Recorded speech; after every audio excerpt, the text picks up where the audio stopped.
3, 2, 1.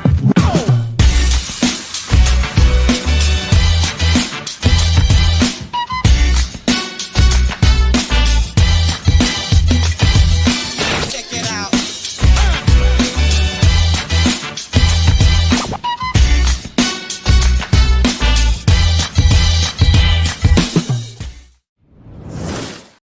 3, 2, 1.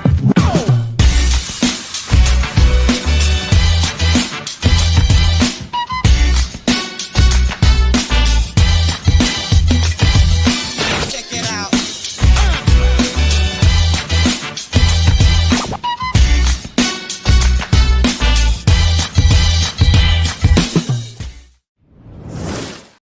Hey yo, what's going on, everybody? What up, what up, what up? Hello, everyone out there. We are so excited to be back in the space. Back in the Spizace. And we're back in the space. Sorry, something's going on with my microphone. I feel like it keeps dropping. It is dropping. You gotta tighten it. I thought you had it good. Yeah, you had it good, but I guess I. All There we right, go. there it is. There we go. There it is. Happy Sabbath, happy Saturday to those that worship on Sabbath and for those that do not. We hope that you guys had a great week. Thank you for joining us back again live in the space, in the new space. We're glad to be here. We're not only in a new space here, but we decided to go on ahead and stream on YouTube and Instagram instead of Facebook. So we're probably gonna have less viewers live, but That's fine. they That's can go fine. back and watch, I'm sure. Yeah. And catch up. I'm sure they can. I'm sure they can. It's so nice to be in the space. How are you doing, Jamie? I'm okay. I'm doing good. This week was a good week. Few ups and a few downs. No, I won't even say downs. I think I've been good. I've been chilling. I'm just trying to get comfortable. I probably should not have eaten before we came on live. I feel Stuffed. stuffed. I feel like I'm uncomfortable Oh, or I'm something. so sorry to hear So that. if I'm moving around on this stream today, that's because I just ate, and we just ate. It was good food though. Yeah, Jamie decided to cook, and that was super yummy in our tummies. And happy Valentine's Day, sweetie. Thank you. Thank you so much. Love you. I love you too. You're my Valentine. Okay, You hold a Valentine. special place in my heart. Hearts. That's Hearts, right. hearts. All right here. But yeah, we're good. We're good. We're good. Happy Valentine's Day to everyone out there. I don't even know what camera I'm looking at. I'm looking here, but I'm looking there. Don't look at the So, laptop. Look all at right, the camera. look straight over there. Sorry, guys. This is going to take some getting used to, but we are back in the space. Good night, Pastor Grissom. Okay, Pastor Grissom in the building. Can Good I give evening. you some Good horns? evening. Yeah. So I didn't realize last week I didn't make mention when I recorded that I was sick. And so that's why my voice was super groggy. I mean, it's still kind of groggy now, but I was sick. But I think the sickness was more allergies than anything else. I don't think it was anything contagious because no one caught it.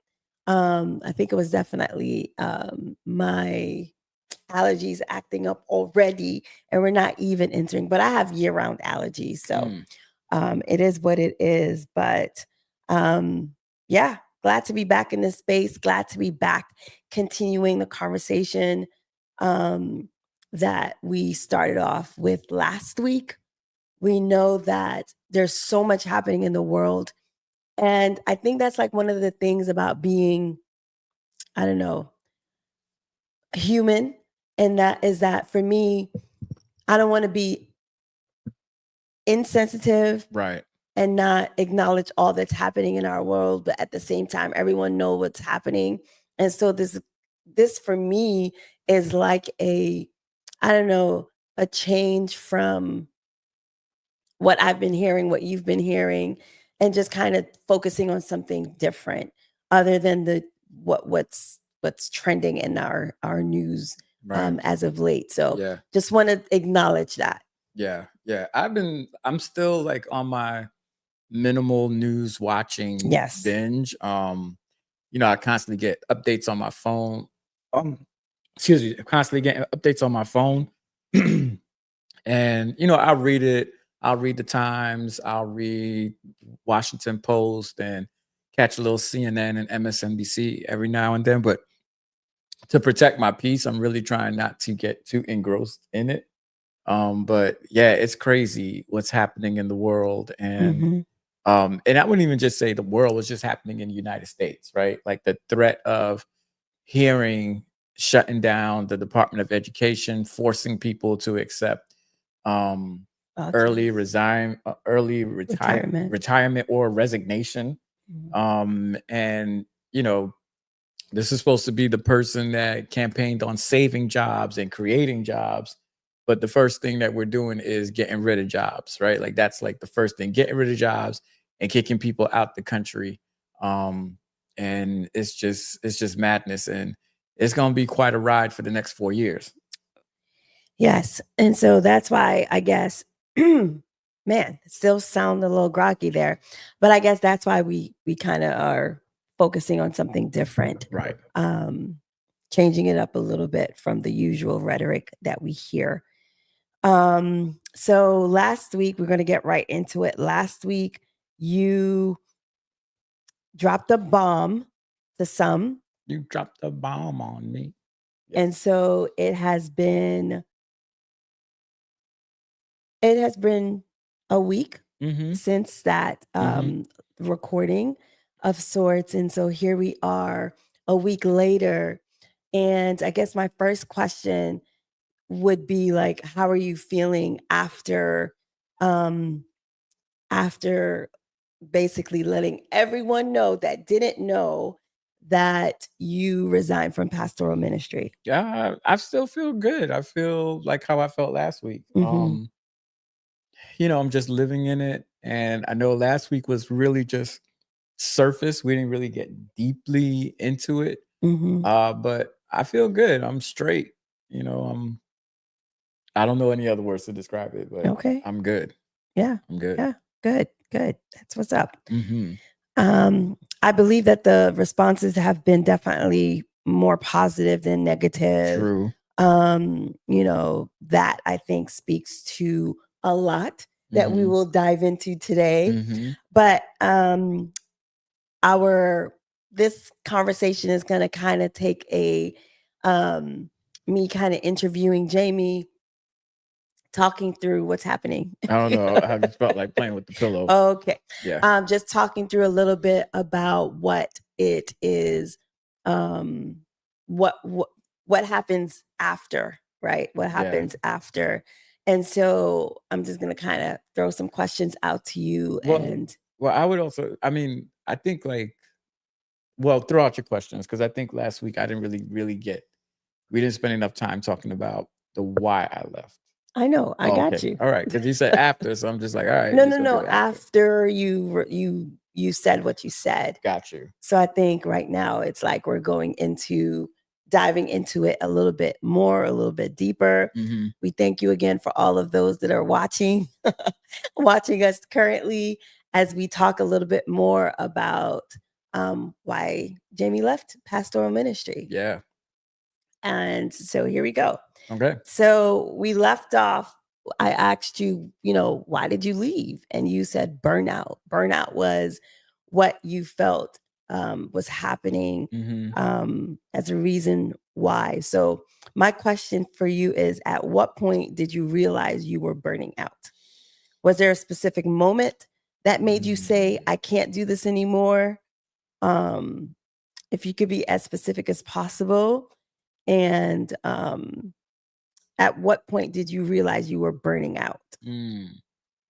So I think it was a buildup. So I think, like, if I could describe it, it's like a car that's running on a full tank of gas. And the more you drive it. You can kind of turn towards me. Okay. You look like you're. I'm good. I'm comfortable. Okay, cool. I'm comfortable. Okay. All right. Sorry. Thank you. All right. So So I think it's more like a car. And when it has a full tank of gas, you drive and say you keep driving and you don't refuel. Eventually it's going to run out of gas. So I think that's what happened to me. Like I had a full tank of gas and doing ministry. And then I just ran out of gas because I wasn't stopping to refuel. So I think like the moment where, so what I'm trying to say is that it was building up my tiredness with ministry, with like every hurdle I had to jump through, every meeting I had to do, every different personalities that you got to deal with. And then I think like when I got sick, and that was the end of 2019, I think that was the straw that broke the camel's back, because it was a buildup. Like I was having a stressful time, while I was pastoring. And it was a lot of back and forth, and a lot of stuff that I was regretting that I did, and a lot of decisions that I wish I had made, I didn't make. And just your mind is just going through all that stuff. Yeah. And I'm doing work in the community. I'm doing these marches. I'm planning all this other stuff. And, it just felt like stress after stress after stress. And then that moment in December when I got sick, that was like the straw that broke the camel's back. But I would always say that I always had, I think if you're a pastor and you're doing this work and you're 10 toes down, like fully doing it, there's not a day that you probably don't wake up and you say you want to quit. There's not a day that you don't wake up and you be like, you know what, I'm done. Especially when you've had a hard time with a member, especially when you are trying to do the best you can. And, for me, I can only speak for myself. Like, I don't have a malicious bone in my body. So I don't go after people, or I'm not doing anything to usurp authority or try to make people feel bad, or that's not just how I operate. So, but some people who are toxic may think you operate like that. So in your brain, you're like, yo, this is just business in a sense, or just ministry. And just dealing with that kind of behavior, that stuff burns you out. Right. And not to mention, and well, I'll just stay right there. So I think like when I got sick in 2019 was kind of like that straw that broke the camel's back. Like I mentally checked out. I'm not here anymore. I'm just showing up. Because I agree. I feel like that is when, like you've been saying it for a while, right, prior to that, right. But I think that when you got sick, I think that was the thing that was like hell to the no. Like to sacrifice all that you're sacrificing, to do all it is that you're doing, and then you get sick because it's stress related why you got sick, right? Because of all the stress that you were dealing with. And then now it's like, like I'm sure like the reality of life, of the reality of the situation where you kind of weighed like my health or dealing with the stressors that come with pastoring. Right. And so that's exactly true. So I got to the point where I was like, man, because I wholeheartedly believe that it's because of this work that I got sick. I don't think it was anything else. And I don't mean it like just because of pastoring. Well, no, it is pastoring, because even with the work that I did in the community, I felt like that was pastoring as well. But I feel like all of that, and then just not taking care of my health. So I'll take responsibility for that too, for not taking care of my health, because you're so busy that my body just literally broke down and my body quit on me. I would say it gave up. And, just sitting in that hospital bed, and for those few days, you get a lot of time to think, and you're just like, yo, this can't be life. Like, this can't be, I don't believe that this is the state that God would want me in and doing his work. Right. Stressed out in a hospital, and we opening Christmas gifts in the hospital. Like, nah, that's not cool. Yeah. Gotcha. So did you feel pressure to keep going even when you knew you were running on empty? Like what was that pressure that you were feeling to keep going, even though your body is literally like, yo, you need to chill? Because your body was starting to break down before it like really broke down. So what was that pressure? Can you walk us through a little bit of like what that pressure was that you were feeling to keep going, even though your body, your mind, and probably some other things are saying like, stop, chill, like Yeah. take a moment to kind of collect yourself. Um, let me start there. Yeah, no, good question, because that's really good question. So, you're probably saying like, okay, so after I got sick, I kept on pastoring. So, Mhm, and then even all the other times when I said I wanted to quit, I just kept on doing it. So I mhm, think that I think psychologically, I kept convincing myself like this is what God wanted me to do. mm, So, and if I don't do it, then God's going to be displeased. And then also, I would say this. No, I would say actually, it's less of God. It was more about people. So I really? felt like, because people always tell you like, yo, you're good at what you do. You got to keep on going. These are trials and tribulations. And then I didn't want to let people down. I didn't want to let the church down. I didn't want what I started. I wanted to finish it. The pressure of people saying, yo, pray about it, keep on doing it. So I think it's a combination of both, but I think it's more about me really just pleasing people, and not giving up on people, or not looking like I gave up, right? Like Mm, not looking like, oh, he threw in the towel, he gave up, he not doing this no more, that kind of thing. So, and then, also to the psychological thing that you go through, where it's like, you know, this is what you're supposed to do. God won't be happy with you.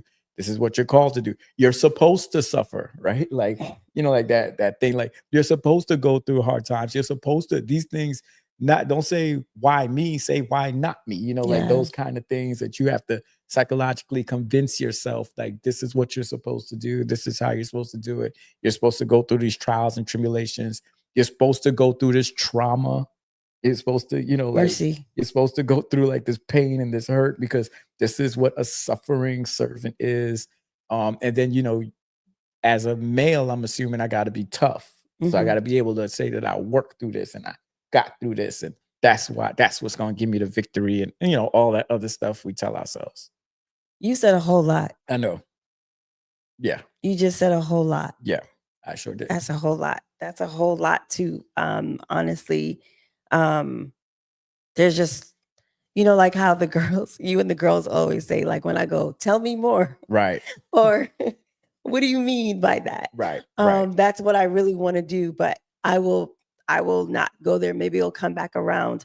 But what were some unspoken expectations do you feel that were placed on you as a pastor that contributed to your burnout? I think it's so if I was like unspoken expectations, I Mhm, think it's that I think with anything, there's always a pressure to perform. And I think that, and there's always, when you want to be good at what you do, you put added pressure on yourself. mhm, So, you want to make sure that, as, pastoring the flagship church or pastoring whatever church is, because City Temple wasn't the only church I pastored. You want to make sure that the tithe is always coming in. You want to make sure that the baptisms are there. And then, so it's like, and then you want to make sure that you're feeding the people. Right. And so, and then I think also too, another pressure was me preaching every week. There'll be times when I'm like, man, if I, and I'm not tooting my own horn or anything, but like if you preach a good sermon, I literally sit down and I'm like, why'd I do that?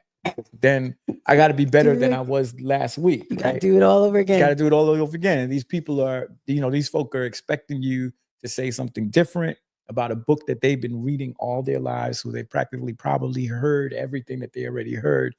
And, so it's those little unspoken things that I tell myself. I don't know if the people do it, but to perform, Mhm, because you got to perform, particularly too in the Black church.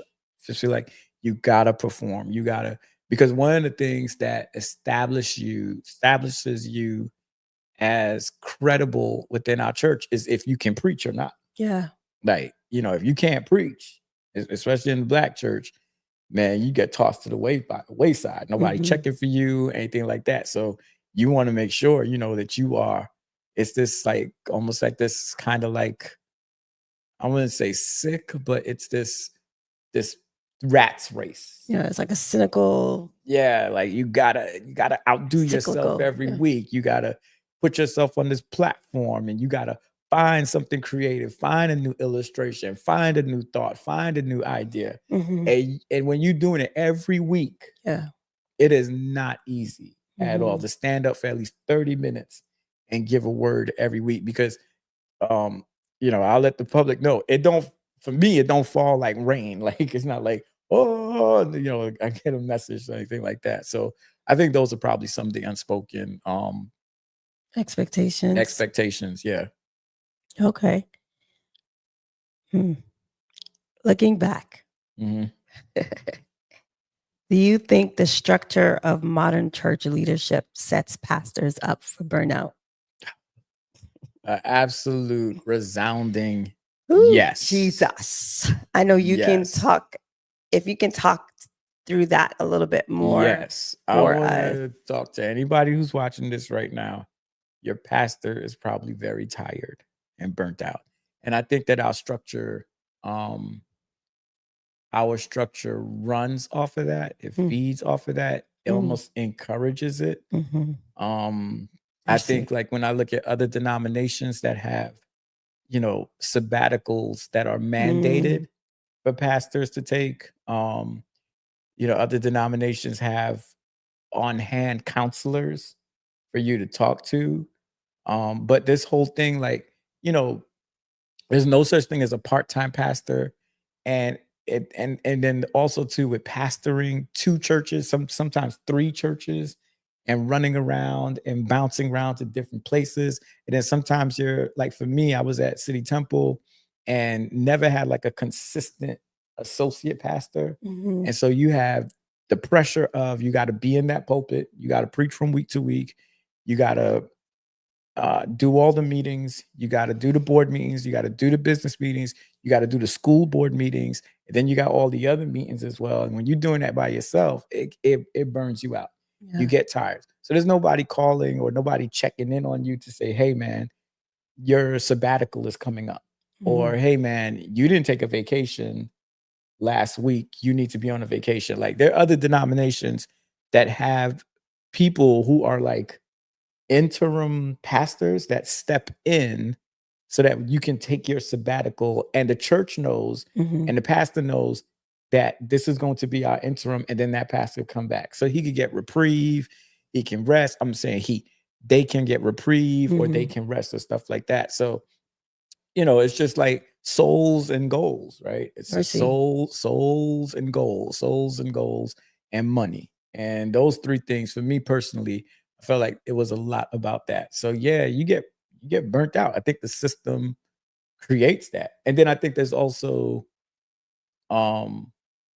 the mental tiredness of it as well. Right? So you get the pressure from members to perform, and then you go to a workers meeting and all you're hearing is you need to do better, right? Like, you know, we need to increase the tithe, right? You'll hear things like, in order for you to get a raise, you got to increase the tithe, right? You'll hear things like, you know, they used to have like the shaming of the pastors, where you had to get up and you have to stand up in front of everybody and say how many baptisms you had for the year, when they already have the report, right? So they know already. But you know, you got to stand up there and you got to say, I had 10 baptisms too. And it's like a big comical joke or whatever, because some guys get up there.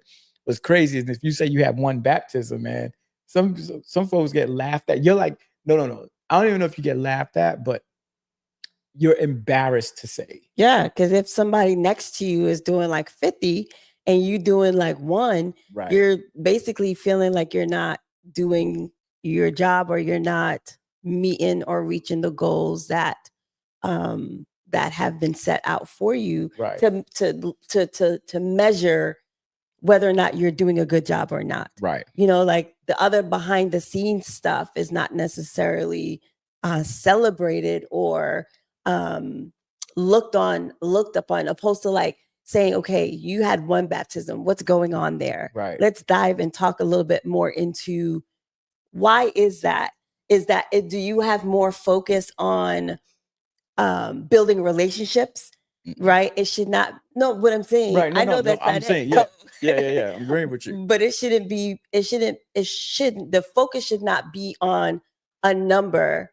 It should be more on what programs or what is happening from Sabbath to Sabbath or from week to week to ensure that people are actually staying in the pews, because you can baptize 500 people and those 500 people and on the next week aren't even sitting in the pews. So I feel like our focus is, if the focus is just on souls and goals, then that's really messed up, because it's almost like setting you up to fail. Right. Particularly to There's so much.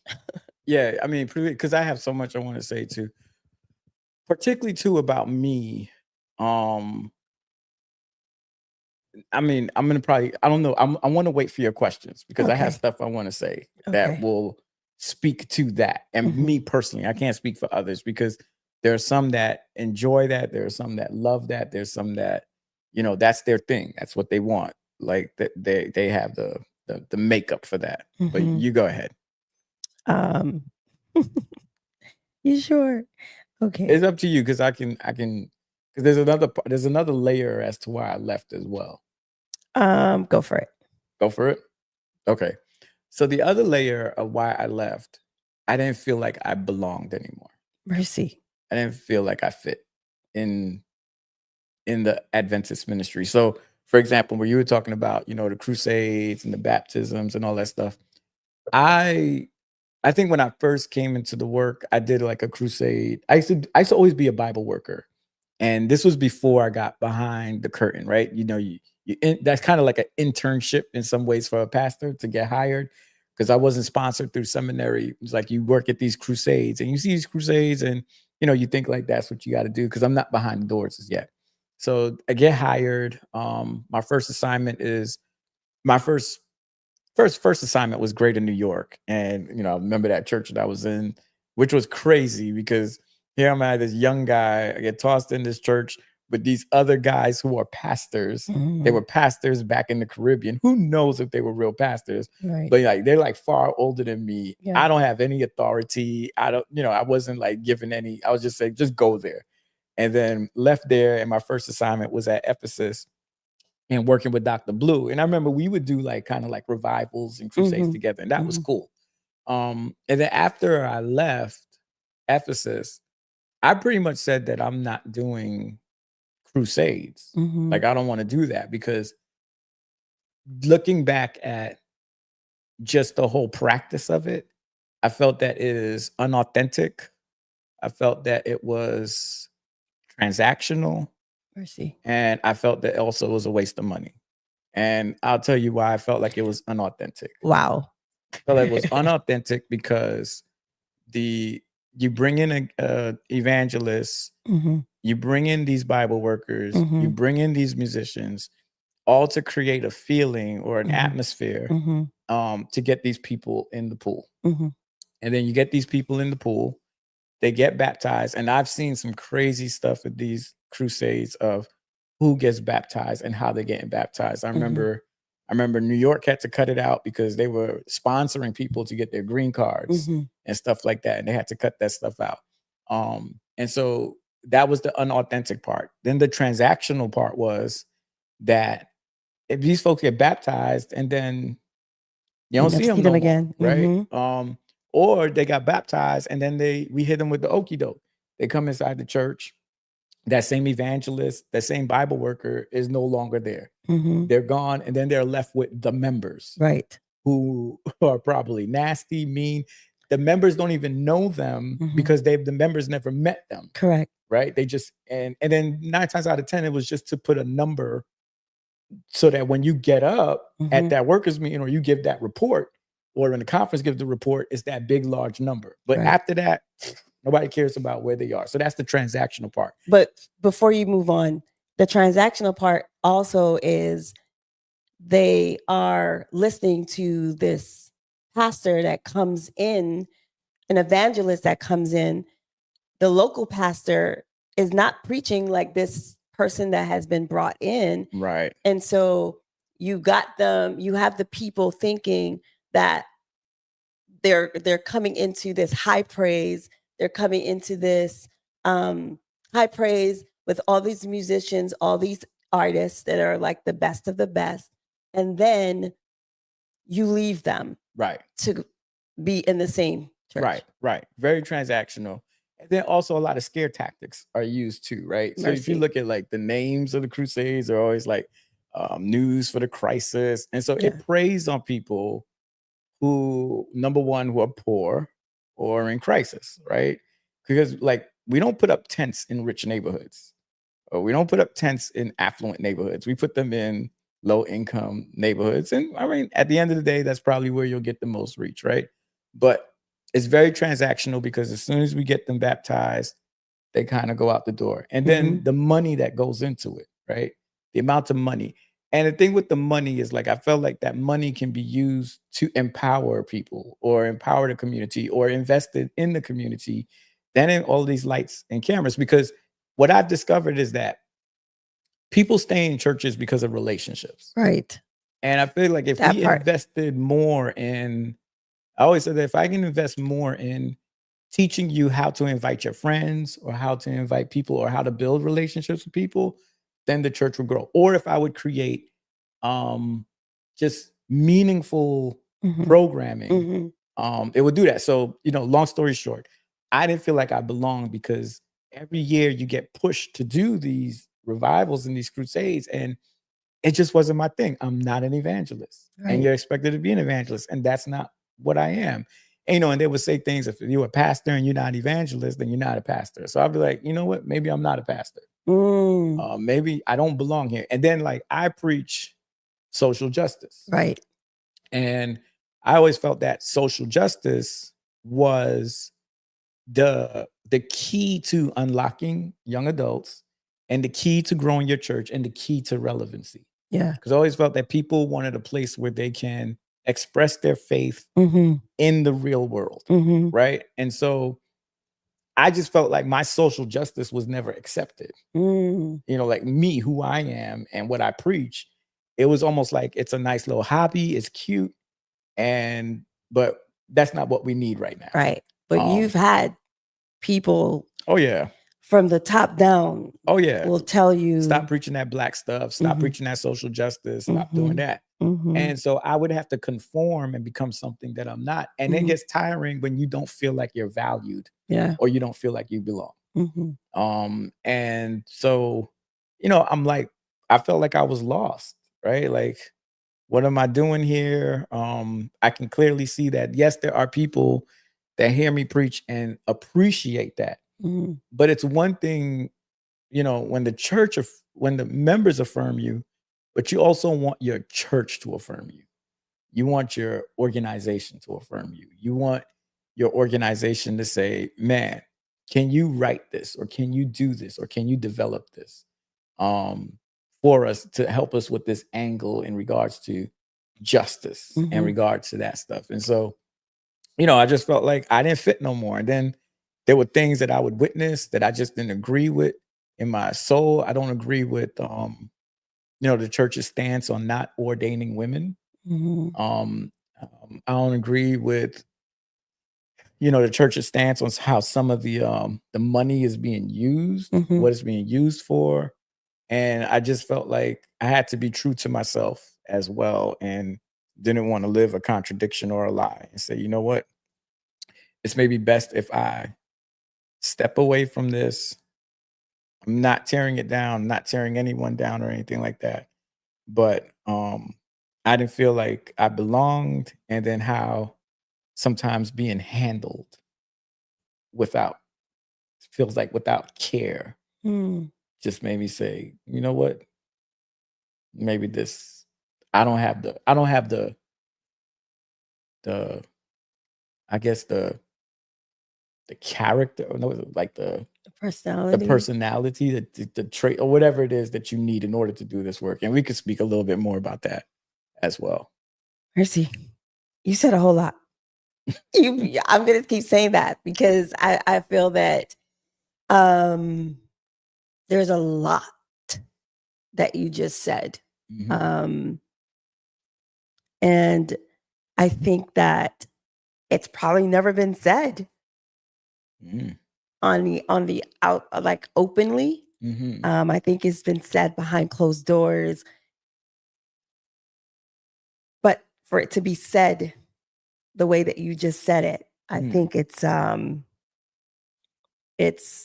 it feels great on this side to finally share a little bit of, I guess, your battle, or the thing that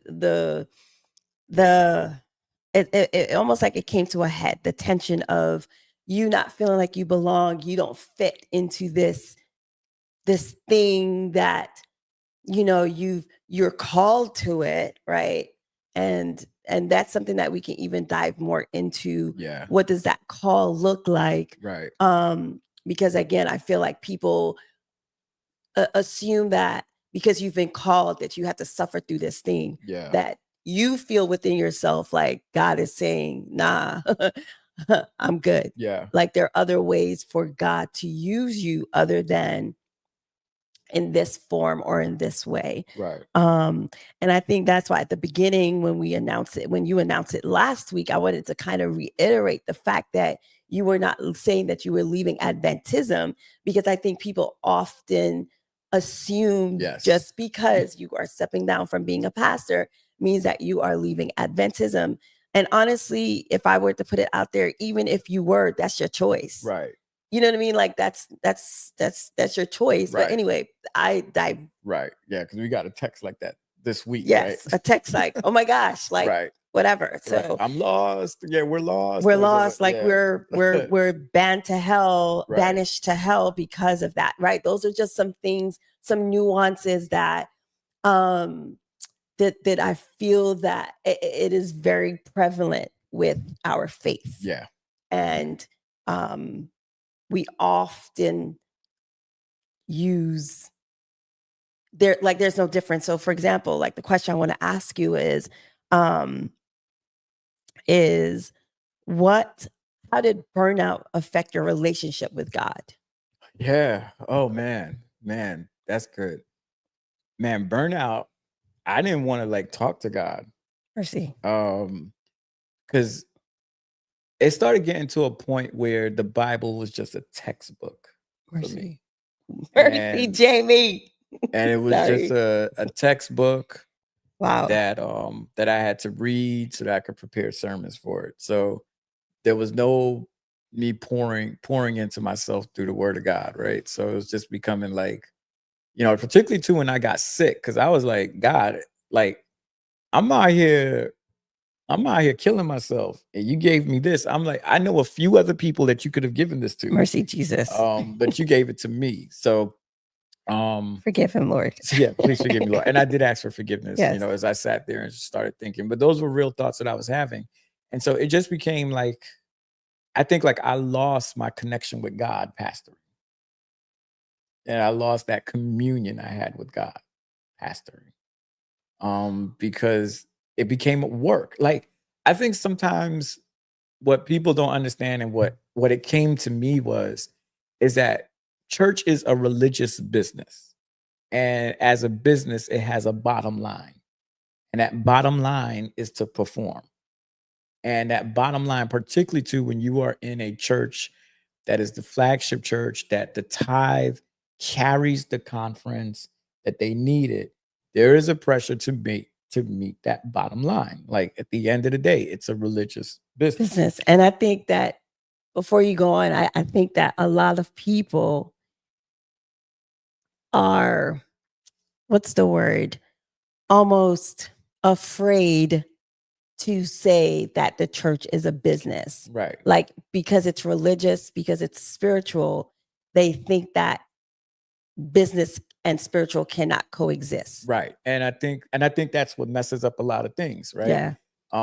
So I get it. If the pastors, if this is who you're hiring, you want them to be evangelists. Mhm. That's what you want. If you're hiring this person, you want them, if I put them in this church, I want them to raise this tithe. I want them to do that. At the end of the day, it's a business that has a lot of money funneling through it, and they can't afford to have, like, say, for example, like if this is the flagship Neiman Marcus, you want to make sure that flagship Neiman Marcus is performing, because Mhm. we depend on this Neiman Marcus to keep the other ones open. Right. Right. The other ones they're going to meet. We know what they're expected to bring in, but we know this one too. So I get that part of it. Right. And I think I got that part of it and I realized that, and I was like, man, I don't fit into this business model. Mhm. That's not how I think. That's not how I operate. So rather than me faking the funk, Right. and rather than me continuing to just show up, it's better if somebody who more fits that business model Mhm. to be in that position. Mhm. And so I forgot what the question was, but yeah, basically. But how did burnout affect your relationship with God? Yeah, so like, I'm like I said, like I'm in the bottom line, so I got to create programming, I got to do this, I got to do that, and it just became work. It wasn't what it was when I first came in the game, or when I first came into pastoring, or before I came into pastoring, where it was, just reading the Bible as a devotional. Mhm. It became reading the Bible and looking for something to tell people Mm. during the week. And I probably had picked up a lot of unhealthy practices that I don't think I could have gotten back unless I took a step away, or what I should have had. And I'm encouraging any pastor that's watching this is I should have had a therapist. Mhm. I should have had a therapist while pastoring. Yeah. Because there's a lot of trauma. And I think we were talking to somebody, and they were talking about the trauma of just being transferred to another church, the trauma of having to learn new people, the trauma of picking up your family and move. Like, those are things that we don't look at as trauma. We look at it as, we normalize it, Mhm. and we feel like this is what the work calls us to Right. do. But there's nothing in the word of God that says that that's what it's supposed to be. Right. Right. Like when Paul, or, Peter and the apostles, they went to those places by choice. Mhm. It wasn't, or maybe the Spirit told them to go, Mhm. but it wasn't a person putting you in these different spaces. And then, and then sometimes, man, people put you in different churches out of vengeance. Mercy. Right. But that's a whole That's nother a discussion. whole nother discussion. That's a whole nother discussion. But I should have had a therapist Mhm. while I agree. was pastoring. I agree. Yeah, prayer is not therapy. Mm-mm. And and even though I would preach and tell people, take care of your mental health, because as long as you take, you could have good physical health, but if you ain't take care of your mental health, I wasn't practicing that. Right. Because I was just working. Yeah. Nonstop. So pastoring, or in that point of burnout, you felt like your relationship with God was probably, what would you say? If I put it on a scale of 1 to 10, it may have been about a 3, 3 or 4. That's real. Somewhere around there. That's real right there. I think that, and I think you're also in this moment demystifying this thing of like pastors are perfect, or pastors are it's almost like they're infallible, like where there is no, they don't have moments where they kind of, they lead from an empty space, and that empty space could be, it's by choice, but it's also by the makeup of the organization, the makeup of the system, that does not create space for you to be able to have check-ins, right? Space for you to be able to have reprieve, to say, hey, you need a sabbatical, or just that kind of a that intentional check-in to say, bro, how you doing? Right. Those spaces aren't created or even cultivated in any way, even in the field, right? Like, I feel that in pastoral ministry, you have this competitive thing between pastors and wives and stuff like that no one necessarily talks about. But we might be talking about that later for sure. But that's something that is not encouraged or cultivated. Yeah. And I think cultivated is the right word, because I don't want to put the onus and the blame on the organization or the structure, because the structure, the name is Seventh-day Adventist, and it's waiting for the advent of Jesus Christ. So it's modus operandi is baptism, because Christ is coming soon. So baptize, plant churches, baptize, plant churches. That's what it is all about, the second coming. So, like, they don't have to cultivate that or put that stuff in it. It would be nice if they did.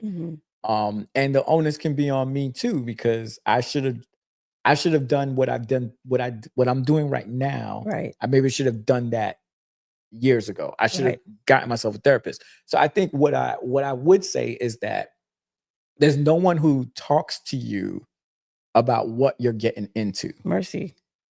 So I think maybe that's something that a practice can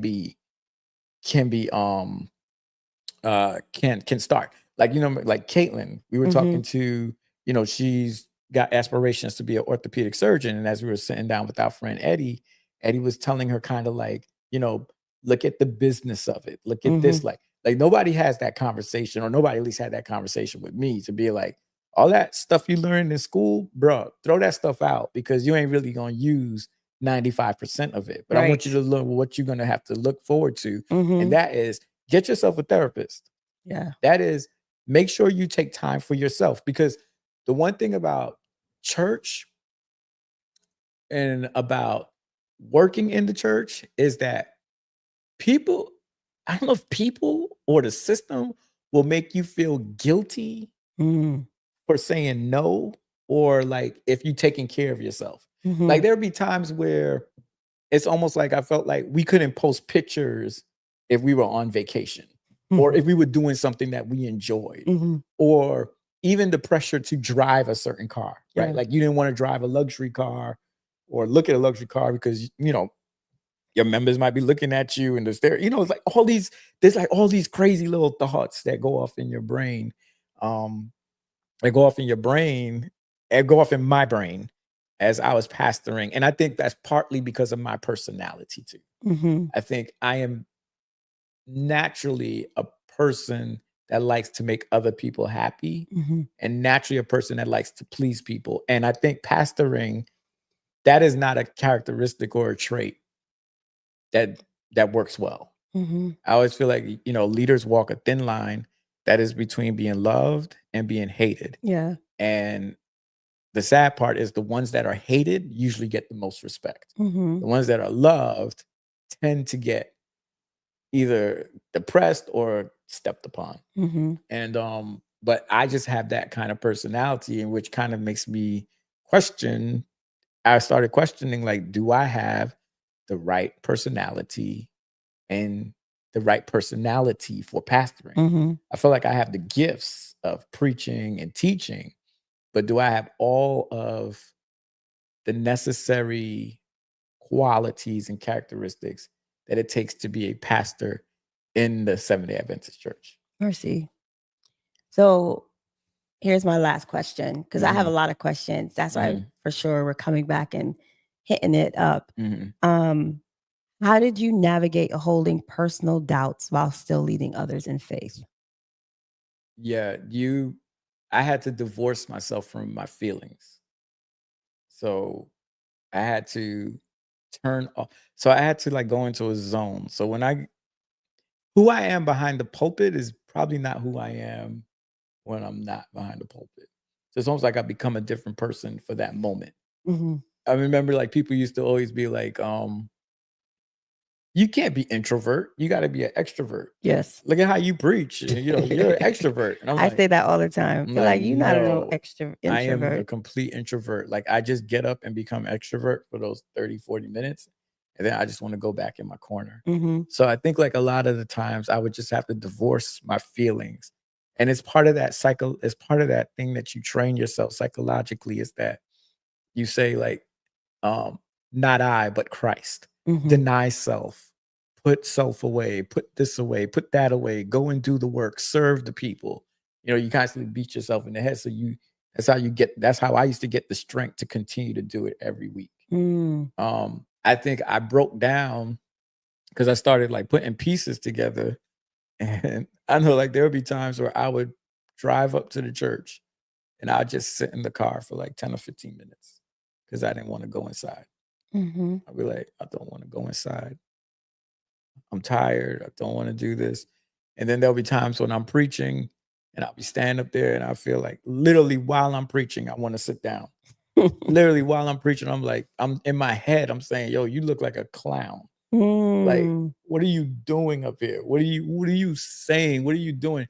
Because it almost got to a point too where it's like, that's why I was telling you, like not belonging, that I felt like I was preaching and there was no real growth happening. Like I didn't feel like people were changing or that there were results happening or that the kind of thoughts I had in my brain, I felt like I was just talking into the air. And I'm having like my mind was just not, I was physically standing up preaching, but my mind was saying something else. Wow. Like I can read the paper and my brain is saying like, you sound stupid. Like, what are you saying? What are you yelling at these people for? And so it got to the point where I was just like, I think it got so bad that I got to a place where I said, I didn't want to be anybody's leader anymore. I didn't want to be responsible for people. I didn't want no parts of this anymore. I just want to be regular. I just want to be a person. I just want to go inside and sit down. I don't want to be watched every moment. I don't want to be ridiculed. I don't want to be talked about. I don't want none of that stuff no more. And like they always say, go back to your why. And that's why like I started questioning, was I really called to do this? Mercy. Because they always say like when you go back to your why, your calling, that what gives you the drive to get back up and do it again. Yeah. And I'd go back and I'd be like, was I really called to this? Like, is this what God really wanted me to do? Or am I doing this because people told me I would be good at this? And did I stay in it because I was too afraid of letting family down, letting friends down, letting church down, or too afraid of hearing in my brain, hearing people say it was only a matter of time I knew he'd quit. Or it was only a matter of time I knew he'd give up. He wasn't cut out for this. I know that he wouldn't. I knew this. We knew this was going to happen. So it's almost like I'm fighting against narratives, other people's narratives, to keep putting myself in this position or in this place where I am completely unhappy. Mercy. I am unhappy. I am tired. I don't want to do this no more. I love the people, wonderful people, love talking to them. But I just got to a point where I was just like, I don't want to be seen anymore. I just want to be normal. Yeah. Whew. Golly. Whew. Wow. Are we over our time? We are definitely over our time. Oh, snap. Golly, like what you just said, that hits for sure. A lot of things. I'm happy that you finally said it out loud because you've been saying it for a while in our conversations privately, and you finally said it out loud. How does it feel? It feels good to get it off my chest. I'm sure there's a lot more that I can say. I'm sure people have a lot of questions. as well. But it feels good, and on this side of not pastoring also means not having a steady check coming in from week to week, looking for a job and finding purpose beyond the pulpit. So I'm not giving up on ministry. I'm still working on some other things. But you're going too much. Okay. Like, All right. this isn't the end of all the things. This isn't the end of all things. Okay. No, like I you thought just we were just doing a 2-part series. okay. I mean, if you want just to, No. We can do it but 3. I definitely had more questions. Okay. To dive in a little bit more specific to, like, I think more specific to like the theological shifts when beliefs start to change, as well as the unspoken rules and pressures like church culture. I wanted to talk through a little bit about that. I want to talk about life after the pulpit, just so that it can be like a well-rounded conversation around it, opposed to like, I left, that's it, deuces. But just to kind of hopefully not empower, but encourage other pastors, encourage church members to be very much aware of, what pastors go through, and to be mindful. We know that there are quite a few pastors that are quitting, but we also know that there are quite a few pastors that are committing suicide, right? To those pressures that you talked about, like those things are very real. And I'm happy that I would prefer you quit in this way than for you to quit at life, right? And so I think that's something that is important to talk through in this conversation on this couch, because this thing is heavier and bigger than we think. And I think that's how change starts, when there's an awareness and where someone can identify and say, yo, that is what exactly I'm going through right now. Like, they may not need to quit. You decided to do just that, but there may be that person, a woman, a man, who is like, yo, I identify with that. I'm encouraged to keep going. There might be members trying to figure out like what happened, what went wrong, or you're kind of the what's the word? Deconstructing. You're also something with busting, like breaking the glass ceiling, busting out, sure. bust up shop. I don't know. No, thank you. I knew you were going to go too far.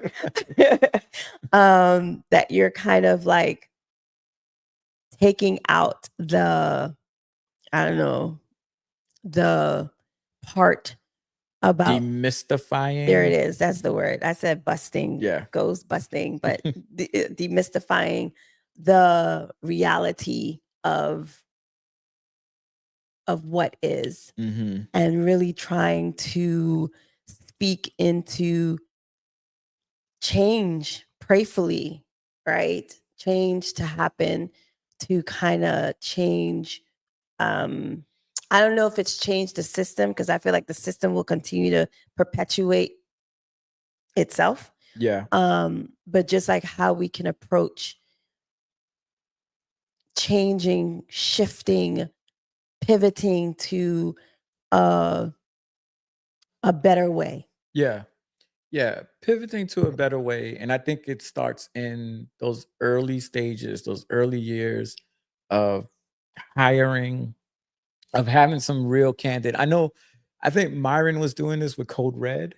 But we were trying to give like theology majors like a deep insight, a look into this, like a look into how much money you're gonna make, right? Your salary, and a look into, just what to expect and all these different things. So I think that's definitely needed. That's definitely part of looking at church as a business and actually getting a business degree. Like, if you're studying to pastor, it should be equipping you with just about all it is that you need in order to thrive in those spaces. Like, don't put me in a space where I have no idea about business structure and how to run the church as such. Like, don't do it. We got to stop it because the church is a business. Anytime there's money funneling and flowing out, there has to be an awareness of how to break those things down. Then you have people who are, sometimes you have people that aren't even, they haven't mastered, or they haven't, they're probably good with numbers, but they're not necessarily, they're just volunteers, right? It's not something that they do every single day. Right. You know, just, I'm going off in a tangent, but essentially what I'm saying is just changing our approach to ministry, and hopefully, prayerfully, with more pastors like you speaking out and kind of demystifying whatever it is that people have been taught to believe all these years, that it will affect some form of change. Yeah. And then also too, like you said, of the demystifying and being clear and being direct about expectations, but then also to you also being personally being clear and direct about what are your expectations. What do you hope to get? What do you hope to do? And I also believe that, you know, like, I think I went into this thinking that I had to do this until I retire. Yeah. It is okay if you say that you want to do this for 5 years or for 10 years and then do something else. Also, too, I don't think people go through this anymore, but I know that in my generation, if you did theology, you couldn't do like a business degree or you couldn't do something else, because I felt like for me, it was often said, or maybe not said, but it was in my head that unspoken, if you do another degree, then you're questioning your call. Excuse me. You know, you're questioning whether or not God calls you to this, because if you do something else, then you're saying, oh, you got a backup plan. It's like a prenup. Yeah. It's like, oh, you trying to get in, get out. So bump all that, do a different degree, do something else. But what are your expectations, and knowing yourself and knowing what characteristics and, you know, who you are as a person.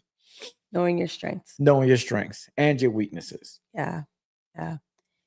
Well, folks, this has been a great conversation that I thoroughly enjoyed just hearing you share.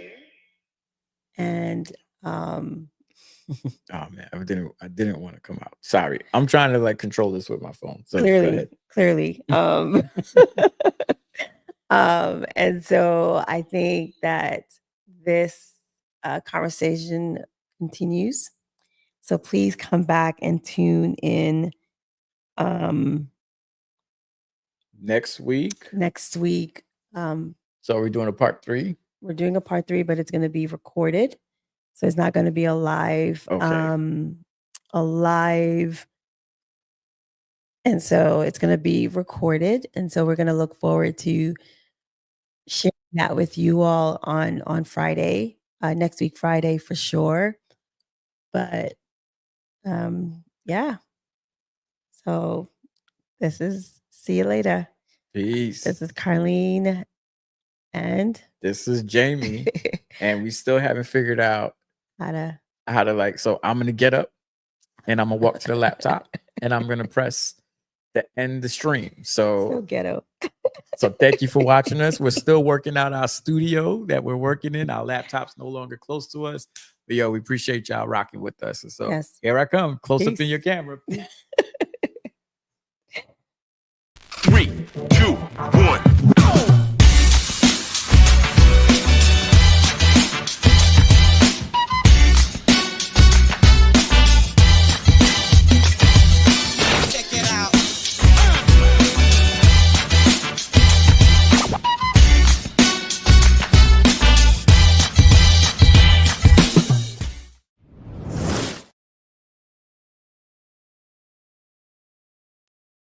3, 2, 1.